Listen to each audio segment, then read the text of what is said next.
So last week's exercise was trust, and your assignment was to do something you don't want to do and see what God makes of it. There is a spectrum of trusting Him too much. Anybody know what the downside of the spectrum is? I have a saying that I like, and I haven't said it in a number of years, so it's maybe time to say it again.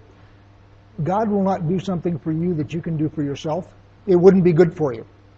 So if there's something that you're saying, I'm trusting God for this, and God is looking at you and say, well, you could actually figure out how to do that yourself.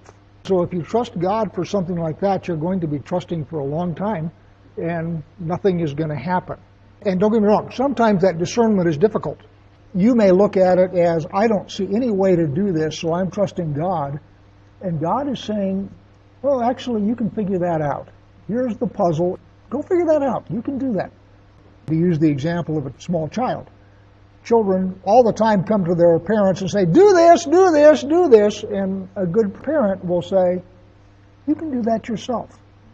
You may not know how to do that yet, but that's something you should be able to do at this age, and you can figure it out, and you can do that yourself. So the downside of trust is being like that 2-year-old who naively trusts in God, and so either A, is disappointed, or B, never grows because he never stretches. Often we think of God as only moving miraculously. The example was a guy sitting on his roof during a flood, and a boat comes by and says, come on, get in the boat. He says, no, I'm trusting God. A little later, a helicopter comes by and says, climb up in the helicopter. No, I'm trusting God. He'll save me. And he gets swept away. And he asks God, why didn't you save me? He says, I sent you a boat and a helicopter. What more do you want? The point is that when God is involved, we have this loaded in the back of our mind that there's going to be a miracle.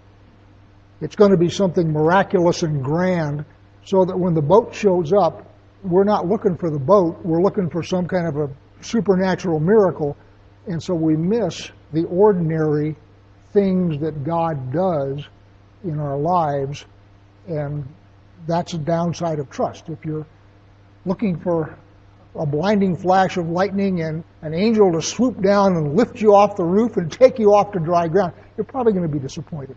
He's done that in the past, but it's not usual. It's pretty rare. As most of you know, I used to be in the Army, and I had a battalion at one point, 800 and some odd guys working for me. And my attitude toward my subordinate leaders is pick a direction, go with all your might, and if it's the wrong direction, somebody bigger than you will turn you around. I would rather have them screw up heading in the wrong direction than not doing anything. So just pick a direction, execute enthusiastically, and if you're wrong, someone bigger than you, God, will turn you around. But the idea of looking for help from men does not in any way negate faith in God. I don't see those as being contradictory, and that's why I use the rowboat example. I don't see accepting a ride on a rowboat when you need rescuing from a flood as in any way negating your faith in God. At that point, I just say, okay, thank you, God, for sending me a rowboat. Thank you, God, for teaching this guy how to set bones. Thank you, God, for teaching these people how to do blood transfusions. And that goes back to discernment. Because remember, I said God won't do for you what you can do for yourself. And I have seen miraculous healings. I have laid hands on people and had them come back and say the tumor is gone. I've seen that. I'm perfectly comfortable with it. It doesn't bother me a bit.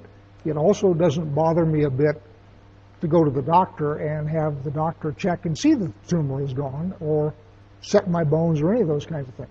Western medicine, being run by men, is full of hubris. There's no question about that. They are also very skillful in a lot of things, and where you come down on what of their services you will avail yourself to is a matter of conscience. Onward. So this week we're going to do truth. Hebrew, the word is emet.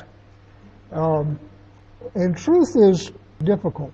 Rabbi Dessler, in his strive for truth, says, even after the desires of one heart have persuaded him to accept the false way as true, he still knows in his heart of hearts that the true path is truer than the other one.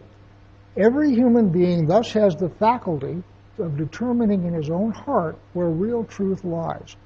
And the key to this whole phrase is, even after the desires of one's heart have persuaded him to accept the false. That's where our problem is. We have the thing that we want to do, and I have spoken about this lots of times, and you've probably all heard it a dozen times. We all have a really good justifier. So as soon as our heart figures out what it is we truly want to do, our brain kicks into gear and figures out why that's true and right and on the side of God, and the thing that everybody ought to applaud as you do it. We're really good at that. And if it happens to be evil, you may also get a demon that'll come along and help you in the process. And the key here is the desire of your heart. And the essence of truth is getting past the superficial desire of your heart and getting to the point of your heart that connects with God and seeing what the actual truth of the situation is. And that's hard. That is not a simple task. Quote from Proverbs, "Truthful lips endure forever, but a lying tongue is but for a moment." And that's the thing about untruth, is it's situational. So is truth. We'll get there in just a minute. And as the situation changes, the truth changes. So if you make a connection with the true in your heart, that becomes eternal. Marcus Aurelius was a Roman emperor. He was actually a wise man. He was not a believer, but he was a wise man. Everything we hear is an opinion, not a fact. Everything we see is a perspective, not the truth. Now that is not true. There is, in fact, absolute truth. What it says is, and Plato, by the way, said something very similar, even for the very wise, discerning the truth is difficult. And the reason it's difficult is because human desire gets in the way. As I've said many times, reason is the handmaiden of the emotions. Once you get your desire fixed on something, the logical part of your brain will kick in and you will invent all sorts of reasons why what you want is true. And it's important to recognize it, and then recognize that you can't turn it off. You can get past it, but you can't turn it off, because that's the way we're built. Have you ever prepared a story to meet an unpleasant situation? Let me explain what I'm talking about here. I am going in to see my boss, and I know that my boss is unhappy with something I have done. So on my way to talk to my boss, I start thinking about how am I going to say this in a way that even if he doesn't accept the decision, he will accept that my heart was pure in the process of making that decision. So I spend time spinning a story on how I am going to have this all come out of my mouth so that I will come out of it at the end as best as I can. Does that sound familiar to anybody? We all do that. Let's say that somebody that you don't really care for says, "Hey, you doing anything this weekend?"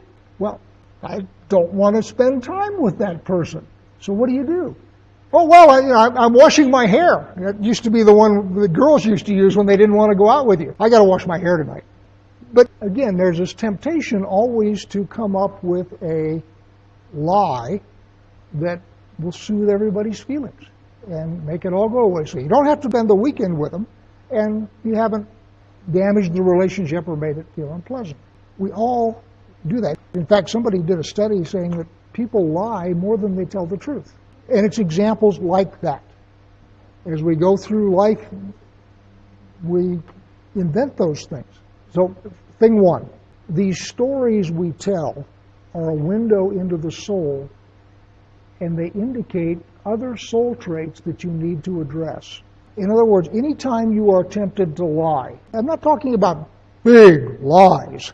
I'm talking about these little social lies that we tell all the time. Anytime you're tempted to do one, stop and look at it. Now, you may continue to do it, but one of the things it will tell you is what you are afraid of that has caused you to lie in that situation. I am afraid of the disapproval of that person. I am afraid of X, Y, or Z. So what I'm going to do is tell a small lie to make it all go away. So every time you're tempted to tell one of these little social lies, Figure out why it is you are tempted to lie, because that will tell you something about the sliders in your personality. And if you've got a slider out of position, you will find yourself tempted to tell lies to avoid dealing with that. There's a famous thing in the Jewish literature. It's called the beautiful bride.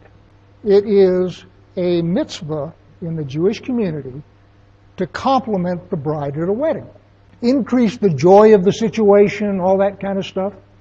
So you locked up and you're confronted with Bridezilla, and she is snarling at the caterer, and her hair is out of place, and the orchestra isn't doing what she wants it to do, and her husband just shoved cake into her face. So you're going to walk up to her and say, "Oh, you look so beautiful and gracious today." There is actually a midrashic discussion about this, and Hillel and Shammai come down on two different sides. Shammai says, you lie. You just look right into her face and say, "Oh, you look so beautiful and radiant today. You are so gracious." And she's snarling. You just lie. You just do it. Hillel says, no. What you do is you keep circling this fire plug and seeing if you can find something about her that you can compliment, because you must issue a genuine compliment. Hillel and Shammai were two rabbinic schools about the time of Yeshua. And they were two major schools. And they always used to come down on both sides of every question. It was just almost a tradition. But the idea is one of them says, lie. Just look her right in the eye and just lie. And say, "You look wonderful." Because bringing joy into the situation is more important than telling the truth. And then Hillel says, well, yeah, it's really important to bring joy into the situation, but it's also really important not to lie, so figure something out. Truth is situational. There are times, as in the case of the bride, when in order to bring joy and peace into the situation, one rabbinic source just said lie. Just look her right in the face and do it, lie. Man up. The better solution that I have found is what you try and do is you try and look at her from the groom's perspective. There's a reason that he married this girl. And you don't see it right now, but there's a reason that he married her. And so what you try and do is you try and put yourself into his perspective and look at her from his perspective. And from that perspective, a compliment will come out of your mouth. And in that case, what it says is, truth depends on perspective. From the groom's perspective, she's beautiful.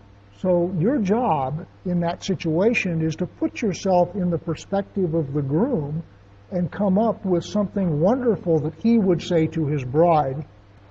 The point here is the truth is unreliable and can be harmful. Remember I said earlier that truth is something that is often manufactured by what you actually want. You think it's true, but it's really a construct of your heart's desire. So truth, and I should have put it in air quotes there, is unreliable and it can be harmful. One of the things that the Hofetz Chaim talks about in Laws of Proper Speech is very often the most damaging things you can say are true. But the other side of that is falsehood is dangerous and most often damaging. So there's your spectrum. On the one end, you have truth that is inappropriate and damages, and on the other hand, you have falsehood, which also can damage. And your place you want to be is something that creates a community and doesn't tear people down, but also doesn't lead them into false expectations by saying, "Oh, you're just the most wonderful person, little Johnny, and you're going to be able to hit home runs," and Johnny is never going to be able to hit a ball in his life. So you need to be careful with both truth and falsehood. If you're new on a job and you mess up, which everybody does, the boss's reaction can be you're really stupid and incompetent, or the boss's reaction can be, well, you're still learning and that's something you need to learn. So going back, truth is very much situational, simply because it's so hard to discern. We have whole books in our library here on the laws of proper speech, which talk about how do you speak to one another without lying to each other, but without hurting each other with the truth? And that's hard. God could have made us all equal. He chose not to. So the fact that we're not all the same means that some of us are faster, some of us are better looking, some of us are smarter, some of us are, take your pick. That's the way God made us. And to try and plaster over those differences is a mistake. What the job of education should be is to get the best out of each one that he can give. And we can't all give the same. And part of the problem we have in the United States is that everybody is not a nuclear physicist, but wants to be treated like one. And that's just foolish. There was a fashion where we're going to play sports and not keep score. At the end of the game, every kid that played that game knows what the score was, even if they didn't have a scoreboard. This is Hochwitzheim. When you speak, look at your words from the other's perspective. This is the same thing as looking at the bride from the groom's perspective. Look at your speech, if you can, from the other person's perspective. And before you speak, consider the potential for harm. Now, that doesn't say don't ever do any harm, because sometimes people need to get their chimes rung. That's occasionally necessary. But don't do it by accident. The way I used to say the same thing is never make an enemy unintentionally.